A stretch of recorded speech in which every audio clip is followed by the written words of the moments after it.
အားလုံးပဲမင်္ဂလာပါအဲ့တော့ကျွန်တော်တို့ရှေ့မှာကနော်ဘာတွေပြောခဲ့ပြီးသွားပြီလဲဆိုတော့ array တွေလည်းပြောခဲ့ပြီးသွားပြီ object ဆောက်တာတွေလည်းပြောခဲ့ပြီးသွားပြီနောက်တစ်ခုကရှေ့မှာကျွန်တော်ပြောခဲ့တာက variable တွေကိုအမျိုးအစားခွဲမယ်ဆိုနှစ်မျိုးခွဲလို့ရတယ် primitive data type နဲ့ object နဲ့ဆိုပြီးနှစ်မျိုးခွဲလို့ရတယ်အဲ့တော့ primitive data type ဆိုရင်တော့ဘာတွေကိုတိုက်ရိုက်သိမ်းလဲ value တွေကိုတိုက်ရိုက်သိမ်းတယ် object တွေဆိုရင်တော့ reference တွေကိုသိမ်းတယ်လို့ပြောခဲ့တယ်နော်နောက်ပိုင်းမှာကျွန်တော်ထပ်ပြောခဲ့တာဘာဖြစ်လဲဆိုတော့ object နဲ့သွားတူတာဘယ်သူကသွားတူလဲဆိုတော့ array ကသွားတူတယ်ဒါကြောင့်မလို့ array တွေ object တွေဒီ reference ကိုသိမ်းပြီးတော့ primitive data type တွေဒီ value ကိုတိုက်ရိုက်သိမ်းတယ်ဆိုပြီးတော့ရှေ့မှာတော့ပြောခဲ့ပြီးသွားပြီပေါ့နော်အဲ့ဒါလေးကိုကျွန်မနည်းနည်းလေးထပ်ပြောချင်တာပါအဲ့တော့ဒီကနေ့ပြောမယ့်ဥစ္စာကတော့ကျွန်မပြောမှာက step နဲ့ heap ရဲ့အကြောင်းကိုပြောမှာပါเนาะအဲ့တော့ step ဆိုတာဘာလဲ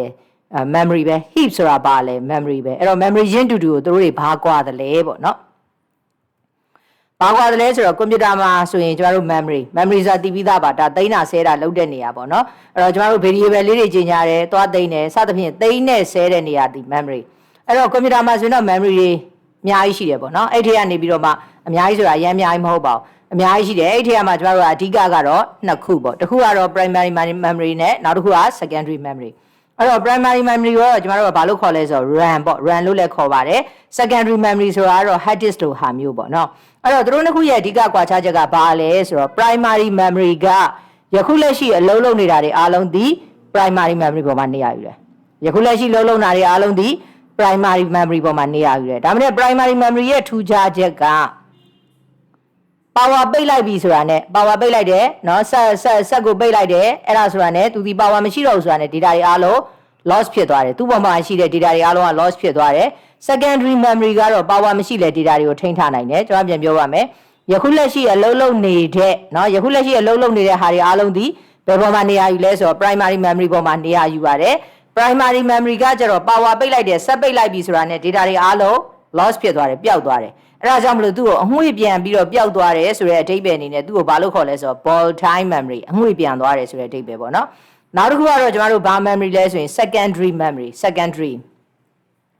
secondary memory ကတော့ power မရှိလဲ data တွေကိုထိန်းထားနိုင်တယ်ပေါ့နော်ဥပမာအနေနဲ့ကျွန်တော်တို့ကြည့်ကြည့်အောင်ဥပမာအနေနဲ့ကျွန်တော်တို့ set ထဲမှာ Microsoft Word เนาะစာရိုက်တဲ့ software လေးရှိတယ် Microsoft Word လေးရှိတယ်အဲ့ဒီ Microsoft Word လေးဒီကျွန်တော်တို့ set ဖွင့်လိုက်တိုင်းအဲ့ဒီ Microsoft Word ကရှိနေတာမဟုတ်ဘူးလားဟုတ်တယ်အမြဲတမ်းရှိနေတာအမြဲတမ်းရှိနေတာဆိုတော့ power ပိတ်လိုက်လဲအဲ့ဒီ Microsoft Word ကြီးကပျောက်မသွားဘူးเนาะပျောက်မသွားဘူးဆိုတော့ Microsoft Word ဆိုတဲ့ software ကြီးကပျောက်မသွားဘူး set ထဲမှာအမြဲရှိနေတယ်ဆိုတော့ဒါဘယ်မှာသိမ်းတာလဲ secondary memory hard disk ပေါ်မှာသိမ်းထားတာအဲ့တော့ Microsoft Word လေးဒီဘယ်မှာရှိလဲဆိုတော့ secondary memory ပေါ်မှာရှိတယ်ဟုတ်ပြီအဲ့ဒီ Microsoft Word လေးကိုနှစ်ချက်နှိပ်ပြီးတော့ကျွန်မကနေပြီးတော့ဖွင့်လိုက်တယ်နှစ်ချက်နှိပ်ပြီးဖွင့်လိုက်တယ်ဆိုရင်ယခုလက်ရှိအလုံးလုံးနေတာဖြစ်တဲ့အတွက်ကြောင့်မလို့အဲ့ဒီ Microsoft Word လေးဒီဘယ်ပေါ်ရောက်လာလဲဆိုတော့ main memory ပေါ်ရောက်လာတယ် primary memory main memory RAM ဒီပေါ်ရောက်လာတယ်ရောက်တော့ကျွန်မကဘာလုပ်လဲစာရိုက်တယ်အခုလက်ရှိရိုက်နေတာလေအခုလက်ရှိရိုက်နေတာဖြစ်တဲ့အတွက်ဘယ်ပေါ်မှာရိုက်နေလဲဘယ်ပေါ်မှာလုံးနေလဲ main memory ပေါ်မှာလုံးနေတယ် primary memory ပေါ်မှာလုံးနေတယ်အဲ့ဒီအချိန်မှာ desktop ကြီးဆိုပါစို့မီးပြတ်သွားတယ်စက်ကချက်ချင်းပိတ်သွားတယ်ဆိုပါစို့အဲ့တော့စက်ကချက်ချင်းပိတ်သွားတယ်ဆိုရင်ဟာ main memory ပေါ်မှာရိုက်နေတာဖြစ်တဲ့အတွက်ရိုက်နေတဲ့စာတွေအားလုံး loss ဖြစ်သွားတယ်ဘာလို့ဆိုတော့primary memory မလို့เนาะ main memory ပေါ်မှာလုံးနေတာဖြစ်လို့တကယ်လို့သာကျွန်တော်တို့ကစာရိုက်တယ်ဘယ်ပေါ်မှာရိုက်နေတာလဲ main memory ပေါ်မှာရိုက်နေတယ် primary memory ပေါ်မှာရိုက်နေတယ်အဲ့ဒီရိုက်တဲ့ကောင်လေးကို save လုပ်ခဲ့ရင်နောက်ရပြန်ဖွင့်ရှိလားရှိတယ်ဒါဆိုရင် save တာဒီဘယ်ပေါ်မှာသွားသိမ်းလို့လဲ secondary memory ပေါ်မှာသွားသိမ်းလို့ဒါဆိုလို့ရှိရင်ကျွန်တော်တို့ primary နဲ့ secondary ရဲ့ကွာခြားချက်ကိုသဘောပေါက်လိမ့်မယ်နဲ့တူပါတယ်เนาะယခုလက်ရှိအလုံးလုံးနေတာအားလုံးဒီ main memory ပေါ်မှာနေရာယူပါတယ် primary memory ပေါ်မှာနေရာယူပါတယ်တနည်းအားဖြင့်ပြောရင် RAM လို့လည်းခေါ်ပါတယ်အဲ့ဒီပေါ်မှာနေရာယူပါတယ်သူ့ရဲ့ထူးခြားချက်ကတော့စက်ပိတ်လိုက်ပြီဆိုတာနဲ့ power မရှိတော့ဘူးဆိုတာနဲ့ data တွေအားလုံး loss ဖြစ်သွားတယ်နောက်တစ်ခုကတော့ဘာ memory လဲဆိုရင် secondary memory ပါ secondary memory ကတော့ power မရှိလဲ data တွေကိုဘာလုပ်ထားနိုင်လဲထိန်းထားနိုင်ပါတယ်အဲ့ဒီမှာကျွန်တော်တို့က RAM ကိုထပ်ခွဲမယ်ဆိုနှစ်မျိုးခွဲလို့ရတယ် stat တို့ heap တို့အဲ့ဒီအကြောင်းလေးမပြောခင်မှာကျွန်တော်တို့က program တစ်ပုဒ်ကိုရေးတယ်ဆိုရင်ဘာလုပ်တော့ variable တွေကြီးညာတယ်ကျွန်တော်တို့ရိုက်ထည့်တဲ့ကောင်တွေကို variable တွေထဲမှာသိမ်းတယ်ဟာအဲ့ဒါဒီကျွန်တော်တို့ program run တဲ့အချိန်မှာ variable တွေတဲ့ကောက်သိမ်းနေတာဖြစ်တဲ့အတွက် variable တွေဒီဘယ်ပေါ်မှာနေရာယူလဲဆိုလို့ရှိရင် RAM ပေါ်မှာနေရာယူပါတယ်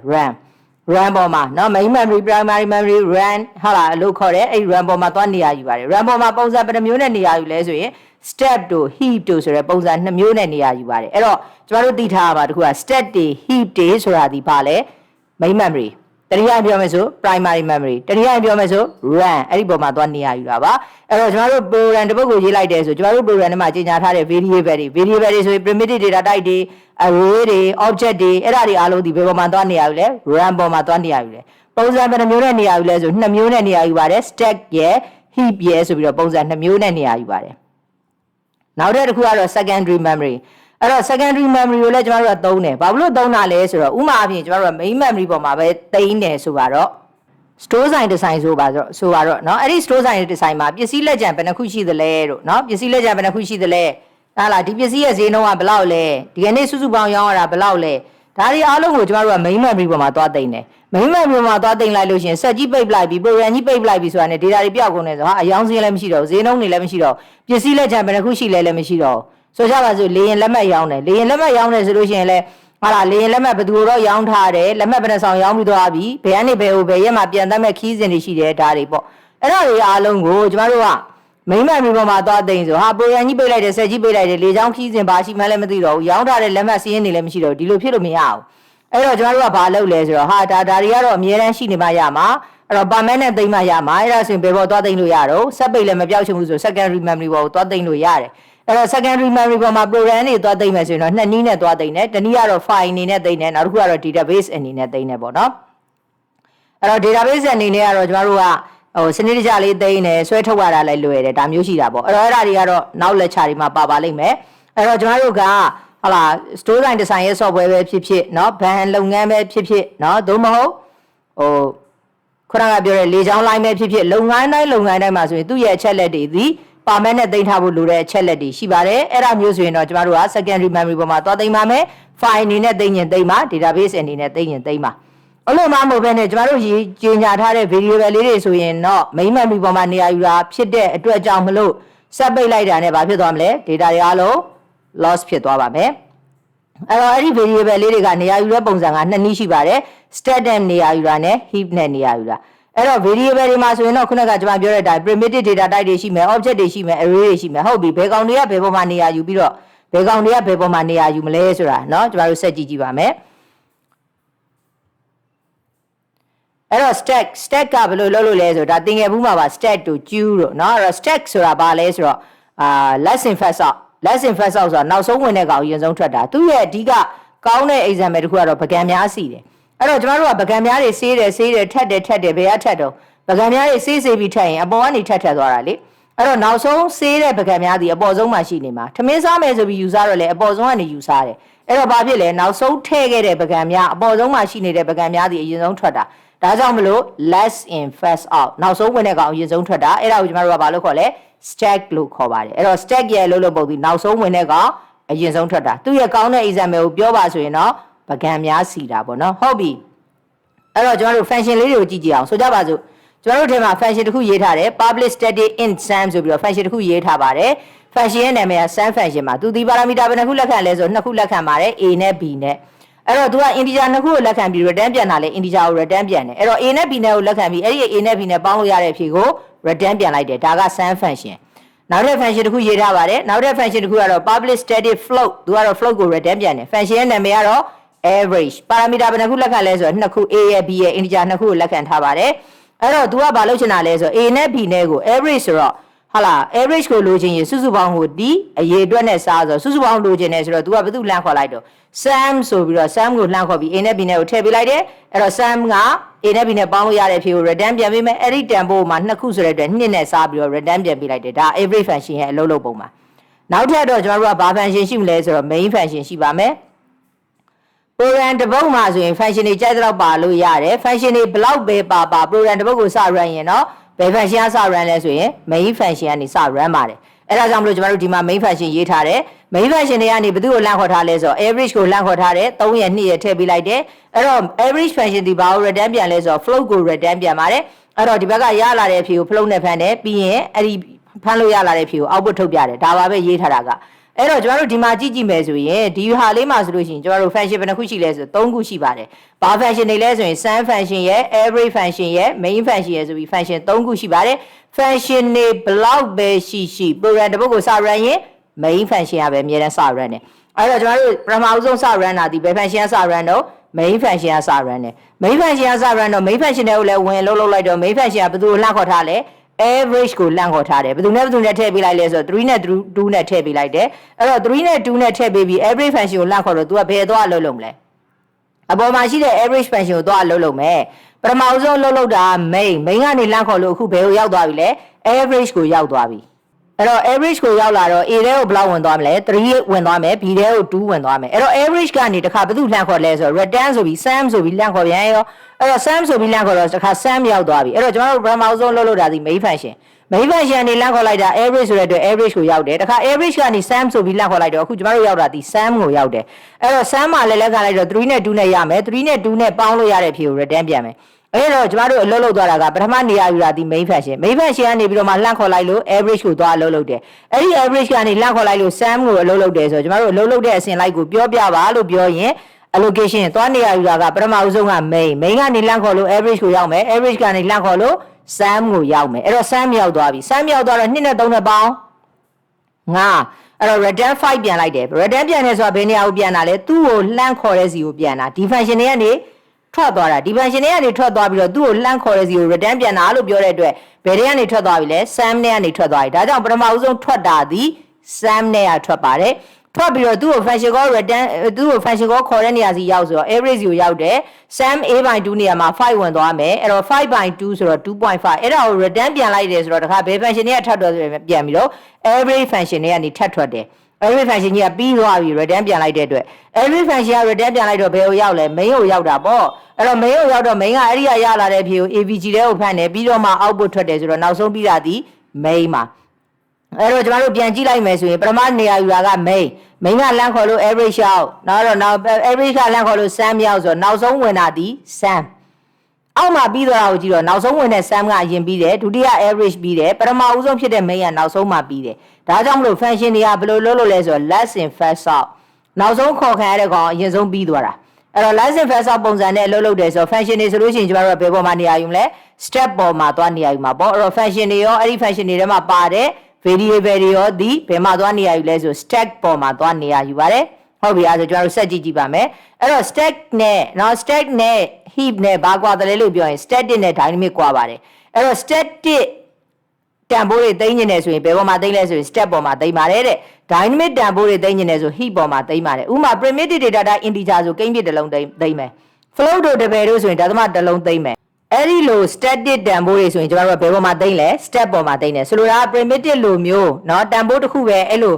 ဟာမျိုးတွေဆိုလို့ရှိရင်ကျွန်တော်တို့ကဘယ်ပေါ်မှာသိမ်းလဲ step ပေါ်မှာသိမ်းတယ် array လိုမျိုးဘယ်နှခန်းယူမယ်မသိ array ခန်းတဲ့ကိုဘာတွေထည့်မလဲမသိနော်ဥမာ person object ကိုစောက်လိုက်တယ်ဆိုရင် person object ထဲမှာ name တွေပါမလား age တွေပါမလားစသဖြင့်အများကြီး dynamically နေရာယူသွားတာဆိုရင် heap ပေါ်မှာသိမ်းပါတယ်အဲ့တော့အလွယ်ပြောမယ်ဆိုရင်တော့ function တွေတို့ primitive data type တွေတို့ဒီ step ပေါ်မှာသိမ်းပြီးတော့မှနော် array တို့ object တို့အဲ့ဒါတွေဒီဘယ်ပေါ်မှာသိမ်းလဲ heap ပေါ်မှာသိမ်းတယ်နှစ်ခုစလုံးဒီဘယ်သူကိုခွဲထားတာပဲတော့ main memory လို့ခေါ်တယ် primary memory လို့ခေါ်တယ် RAM ကိုခွဲထားတာပါပဲအဲ့တော့ကျွန်တော်တို့ဒီမှာဆိုရင်နမူနာလေးကြည့်ပါမယ်အဲ့တော့ကျွန်တော်တို့ဒီမှာဘာ function လေးရေးထားလဲဆို main function ရေးထားပါတယ် main function ထဲမှာ integer a လို့ခေါ်တဲ့ primitive data type လေးကျင်ညာထားတယ်သူထဲမှာ20ထည့်ထားတယ်အဲ့ဒီလိုပဲအောက်မှာ person p1 ဆိုပြီး p1 object လေးစောက်ထားတယ် new person ဆိုပြီးနာမည်ကတော့မောင်တခြားထည့်စရာရှိတာတွေကဟိုထည့်ထားတယ်ပေါ့နောက်မှာအဲ့တော့ဒါကဘာလို့ထားလဲဆိုတော့ constructor function ကိုလှမ်းခေါ်ပြီး p1 object လေးကိုစောက်ထားတယ်အဲ့ဒီလိုပဲ person p2 ဆိုပြီးတော့ constructor function လေးကိုလှမ်းခေါ်ပြီးတော့ p2 object လေးကိုကျွန်တော်တို့စောက်ထားတယ်ပေါ့အဲ့တော့ဒီမှာက main function ရှိမယ်အဲ့တော့ function ဖြစ်တဲ့အတွက်ဘယ်ပေါ်မှာသွားနေရယူမလဲဆိုတော့ step ပေါ်မှာသွားနေရယူမယ်အဲ့ဒီ function ထဲမှာ primitive data type a ပါမယ် object က p1 နဲ့ p2 ဆိုပြီးတော့နှစ်ခုပါပါမယ်အဲ့တော့ကျွန်တော်တို့ကဘယ်လိုနေရာယူလဲဆိုတော့ main memory ကိုနှစ်ပိုင်းလိုက်တယ် stack ရဲ့ heap ရဲ့အဲ့တော့ step ပေါ်မှာဘယ်သူသွားနေရယူလဲ mainအဲ့တော့ main ထဲမှာသူထဲမှာကြီးညာထားတဲ့ primitive data type a เนาะ20တိုက်ရိုက်သိမ်းတယ်နောက်တစ်ခုကကျတော့ကျွန်တော်တို့ခုနကကြီးညာထားတဲ့ object နှစ်ခု p1 နဲ့ p2 နောက် p1 နဲ့ p2 ဒီ main ရပိုင်တယ်ဟုတ်တယ် main ထဲမှာရှိတယ်ဒါပေမဲ့ object ဖြစ်တဲ့အတွက်သူ့တန်ဖိုးတွေမောင်းတို့ဟုတ်လားနောက်ထပ် age တို့ဘာတို့ပါအောင်မယ်ပေါ့ salary တို့ဘာတို့အဲ့ဒါတွေကဘယ်ပေါ်မှာသွားသိမ်းမှာလဲ heap ပေါ်မှာသွားသိမ်းမှာ dynamically နေရာယူတဲ့ကောင်တွေအဲ့တော့ဒီပေါ်မှာမောင်းတို့ဘာတို့ဒီ heap ပေါ်မှာသွားသိမ်းတယ်ဆိုကြပါစို့ p1 ရဲ့ value တွေဖြစ်တဲ့မောင်မောင်တို့ဘာလို့ဒီ heap ရဲ့အခက်နံပါတ်100မှာသိနေအဲ့ဒါဆိုကျွန်တော်တို့ကဘယ်လိုလုပ်လဲဆိုတော့မောင်မောင်တို့ဘာလို့စတဲ့တန်ဖိုးတွေဒီ heap ပေါ်မှာသွားသိနေဟုတ်လား P1 ကကျတော့ step ပေါ်မှာရှိတဲ့ main function ကပိုင်နေအဲ့တော့ဘာဖြစ်လဲဆိုတော့ heady P1 လေးဒီ heap ကိုလိုက်ပြီးတော့ထောက်ပြီးသုံးရတယ်အဲ့တော့ heap မှာအခန်းနံပါတ်100မှာဘယ်နေရာမှာနေရာယူမလဲဆိုတော့2မှာမဟုတ်ဘူးဘာလို့ဆိုလွတ်တဲ့အခန်းနံပါတ်မှာနေရာယူမှာဟုတ်လားလွတ်တဲ့နေရာမှာသွားနေရာယူမယ်ဆိုကြပါစို့သူနေရာယူလိုက်တဲ့လွတ်တဲ့နေရာဒီ100ဆိုလို့ရှိရင် P1 ထဲမှာပါလာသိမ့်လဲ100အဲ့လိုပဲကျွန်တော်တို့ရှေ့မှာတော့စောက်ခဲ့တာကဘာစောက်ခဲ့လဲရှေ့မှာတော့ကကျွန်တော်တို့စောက်ခဲ့တာက P2 AA ဆိုပြီးထည့်စရာရှိတဲ့တန်ဖိုးတွေထည့်မယ်အဲ့တော့ P2A ဒီအခန်းနံပါတ်200မှာလွတ်တော့ AA ဆိုပြီးစတဲ့သူ့တန်ဖိုးတွေဒီ200အခန်းကနေစပြီးဇက်တိုက်နေရာယူသွားမယ်ပေါ့နော်ဒါကြောင့်မလို့ P2 တဲ့ကိုဘာလာထည့်လဲဆိုတော့200လာထည့်တယ်ဒါလေးဆိုရင်သဘောပေါက်မယ်နဲ့တူပါတယ် primitive data type တွေဆိုရင် value ကိုတိုက်ရိုက်သိမ်းတယ်ဆိုတာတိုက်ရိုက်သိမ်းတာ step ပေါ်မှာပဲနေရာယူတာမလို့ဟုတ်လား object တို့ array တို့ကျတော့ heap ပေါ်မှာသွားနေရာယူတယ် variable ကကျတော့ step ပေါ်မှာရှိတဲ့ function ကနေပိုင်တယ်အဲ့တော့ဘာပဲဘယ်ပေါ်ကနေဘယ်ကိုလှမ်းထောက်ရလဲ step ပေါ်ကနေ heap ကိုလှမ်းထောက်ရတယ်ဒါကြောင့်မလို့ address ကိုသိမ်းတယ် reference ကိုသိမ်းတယ်လို့ပြောတာပါ object တွေ array တွေဆိုလို့ရှိရင်လေကဲဟုတ်ပြီအဲ့ဒါဆိုလို့ရှိရင် stat နဲ့ heap ရဲ့အလုပ်လုပ်ပုံသဘောပေါက်လို့မယ်နဲ့တူပါတယ်နောက်တော့ main function တွေဒီ step ပေါ်မှာနေရာယူတယ် primitive data type တွေရောသူထဲမှာပါတဲ့ value တွေဒီ step ပေါ်မှာနေရာယူတယ်ဒါပေမဲ့လည်း object တို့ array တွေဆိုရင် heap ပေါ်မှာသွားသိမ်းတယ်ဒါကြောင့်မလို့ step ပေါ်မှာရှိတဲ့ကောင်ကနေပြီးတော့ heap ပေါ်ကိုလှမ်းထောက်ရတယ်လှမ်းထောက်ရတာဖြစ်တဲ့အတွက်ကြောင့်မလို့ဘာကိုသိမ်းတာဖြစ်သွားလဲ address ကိုသိမ်းတာဖြစ်သွားတယ်ဒါကြောင့်မလို့ object တွေ array တွေဆိုရင် reference ကိုသိမ်းတယ်လို့ပြောတာပါအဲ့တော့ဒီမှာဆိုလို့ရှိရင် P1 ရဲ့တန်ဖိုးကအခန်းနံပါတ်100အနေစသိမ်းတော့ P1 နဲ့ကို100အခန်းနံပါတ်လာထည့်တယ် reference တနည်းအားဖြင့်ပြောရင်တော့ address ပေါ့အဲ့လိုပဲ P2 ရဲ့တန်ဖိုးဒီအခန်းနံပါတ်200ကနေစသိမ်းတော့ P2 ထဲမှာ200လာထည့်တယ် reference တနည်းအားဖြင့်ပြောရင်တော့ address ပေါ့နော်အဲ့ဒါဟိုမှာကျွန်မဗာလေးသွားလုပ်မလားလဲဆိုတော့ P1 နဲ့ကို P2 ထည့်ဆိုဟုတ်ပြီ P1 နဲ့ကိုထည့်မယ် P2 ဆိုတော့ P2 မှာရှိနေတဲ့တန်ဖိုးကအခန်းနံပါတ်200လေအဲ့တော့ P1 နဲ့ကို P2 ထည့်လို့ပြောရတဲ့အတွက်ကျွန်တော်တို့ဘာဖြစ်သွားမှာလဲ P1 နဲ့ကို200လာထည့်မှာအဲ့ဒီအဓိပ္ပာယ်ဖြစ်သွားအဲ့တော့ဘယ်လိုဖြစ်သွားလဲဆိုတော့ P1 နဲ့ကို200ရောက်သွားတယ် P2 ကလည်း200ပဲအဲ့တော့သူတို့နှစ်ယောက်စလုံးဒီဘယ်လိုသွားထောက်နေမှာလဲ AA ဆိုတဲ့တန်ဖိုးစသိမ်းတဲ့အခန်း200ကိုသွားထောက်နေမှာဟာအဲ့ဒါဆိုရင်အပေါ်ကမောင်မောင်ကြီးရောမောင်မောင်ကထောက်မဲ့လို့မရှိတော့ဘူးသူ့ကိုသုံးမဲ့လို့မရှိတော့ဘူးဒီတိုင်းကြီးပဲ heap ပေါ်မှာသူ့ကို reference လုပ်ထားတဲ့ဟာမရှိတော့ဘူးပေါ့နော် reference လုပ်ထားတဲ့ဟာမရှိတော့ဘူးဆိုကျွန်တော်တို့က reference county အနေနဲ့ပြောမယ်ဆိုရင် AA ဆိုတဲ့ဟာကိုလာထောက်ထားတာဒီ reference county နှစ်ခုရှိတယ်နှစ်ခုကလာထောက်ထားတယ်မောင်မောင်ဆိုတဲ့ကောင်ကိုလာထောက်ထားတဲ့ကောင်ဒီတစ်ခုမှမရှိတော့ဘူး reference county 0ဖြစ်သွားပြီအဲ့ဒါဆိုတာနဲ့ Java ရဲ့ garbage collector ဒီ auto လာပြီးတော့ရှင်းပေးသွားပါတယ်ဒီလိုပုံစံမျိုးနဲ့အလုပ်လုပ်ပါတယ်နောက်တစ်ခုကကျတော့ဒီမှာဆိုရင် P1 ရဲ့ P2 ရဲ့နှစ်ခုဒီ A ကိုပဲထောက်ထားတယ်အဲ့တော့ P1 ရဲ့ name ကိုစုစုလို့ပြောင်းမယ်ဆို A ကစုစုဖြစ်သွားမှာပဲ P2 ကကြည့်ရင်လည်းစုစုဖြစ်သွားမှာပဲဟာ P2 ကနေပြီးတော့မှနာမည်ကိုလှလှလို့ပြောင်းမယ်ဆို P1 ကကြည့်လဲလှလှဖြစ်သွားမှာပဲဒါကြောင့်မလို့ကျမတို့က reference ကိုသိမ်းတယ်ဆိုတာဒီ pass by reference လို့ဘာလို့ဆိုကျမပြောခဲ့ပါတယ် array တို့ object တို့မှာ pass by reference ဆိုရင်ဘာကြီးကိုပေးလိုက်တာလဲ address ကြီးကိုပေးလိုက်တာအဲ့တော့ဟိုဘက်ကကောင်ကလည်းအဲ့ address ကိုလာထောက်တယ်အဲ့တော့နှစ်ယောက်စလုံးကတနေရာတည်းကိုလာထောက်နေတာဖြစ်တဲ့အတွက်တယောက်ပြင်ရင်အဲ့ဒီအခန်းမဲ့ဝင်ပြင်တာဖြစ်တဲ့အတွက်ကျန်တဲ့ကောင်ကလည်းပြောင်းပြီးသားတန်ဖိုးရတယ်ဒါကြောင့် pass by reference ဆိုရင်တစ်ခုပြောင်းတာနဲ့ကျန်တဲ့ကောင် like ပြောင်းတယ်ဆိုပြီးတော့ပြောခဲ့တာဖြစ်ပါတယ်ဒါဆိုလို့ရှိရင် stat ရဲ့ heap ရဲ့နောက်တစ်ခုကကျတော့ function တွေကဘယ်လိုနေရာယူသလဲဆိုတာရဲ့ Java ရဲ့ garbage collector ဘယ်လိုလုပ်လဲဆိုတာလေးကိုသဘောပေါက်လိမ့်မယ်နဲ့တူပါတယ်ကဲဟုတ်ပါပြီကျေးဇူးတင်ပါတယ်ကျွန်တော်တို့နောက် lecture ကြမှာပဲတွေ့ကြပါမယ်